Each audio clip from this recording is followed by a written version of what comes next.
course, after Southgate's press conference ahead of the Panama game, the cheap shot would be to ask Gary Neville, Stan Collymore and the legion of social media supporters, and probably Danny Murphy on Match of the Day, to eat a huge slice of humble pie for picking the wrong battle on the team's behalf. "I'm totally relaxed," the England manager said.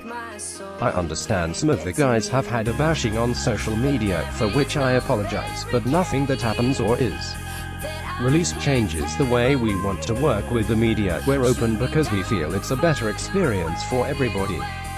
The players are getting the messages to the supporters, and the environment has been really positive, but both sides would do well to listen to the lecture Southgate gave about how foolish it is to argue over something as trivial as the long-lens photograph of Steve Holland's notepad. He even likened it to a family row. Well, he started it. In fairness, Southgate admitted as much with his comment that the media either want to help us or not. "I made quite a balanced observation yesterday which, I'm told, has gathered quite a bit of momentum," he began when asked about the row.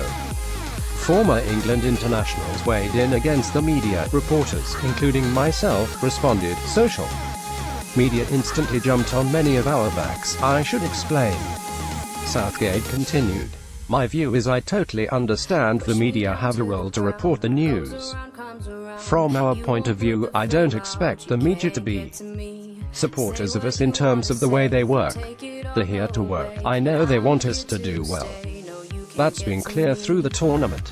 I'm really relaxed. Last week the team came out 3 days before the game, and I said nothing. It's not something we can control, and I understand it's something that happens. As part of being a big team, everyone is away from weeks. For all of us players, staff, journalists, that's a difficult environment to be in. The guys have to find stories and produce content. We have to produce results. It's like we are all away with our families, and after a while, you're sick of some people and happier with others." Truth is mainly core of the media troop following England to get on with the manager and, to a lesser extent, some of the players. Southgate takes the credit though for being the glue that ensures the whole trip works.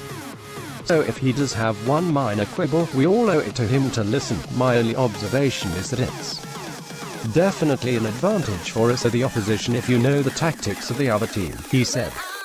"That was the only question I was asking. If the opposition have your team in any sport, that's a competitive advantage, but it's not the job of the media to protect that, and the picture the other day wasn't even the team, so even less of a team. The front sheet is always the runners and riders in training, and behind it all the changes we'll make in the session. The other day was a list of 23 players and people have taken something from it which probably isn't correct. But no drama, certainly not, and none intended. Nor any crisis either, for that matter, as Southgate manages serenely on. Come on, England.